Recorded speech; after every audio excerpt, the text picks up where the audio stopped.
Where is the substance? The accounts are grounded on speculations. Failed to specify the act or acts of the President that would justify the charge of direct bribery.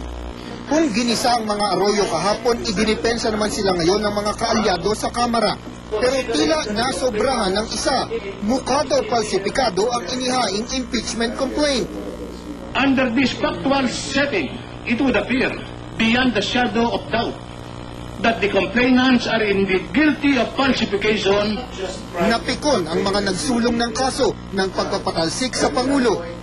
If I am being challenged, if any of our members are being challenged, then I want to have satisfaction right now, Mr. Chairman. This committee has no jurisdiction over the issue whether the complaint is falsified or not. I will not be a party to a proceeding where we are being insulted.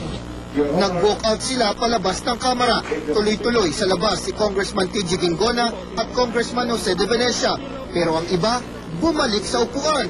Dismayado ang mga complainant ng impeachment.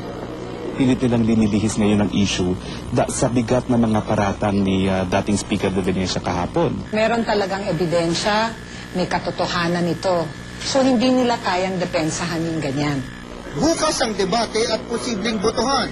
Tanggap ng mga complainant na pagdating sa numero, talo ang impeachment. Kapag umabot ng plenaryo, 80 kongresista ang kailangan para umusad ang impeachment.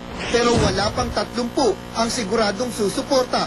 Kaya ang inaasahan na lang ng mga nag-aasam na matuloy pa ito, makonsensya ang mga kongresista. Huwag po sana kayong maalala bilang isang kongresista na nabibili. This should be a conscience game. You're playing with the future of the Filipino people. How far down in hell can you be? Para sa Bandila, Ron Gagalak. Mahigit kalahating milyong Pinoy sa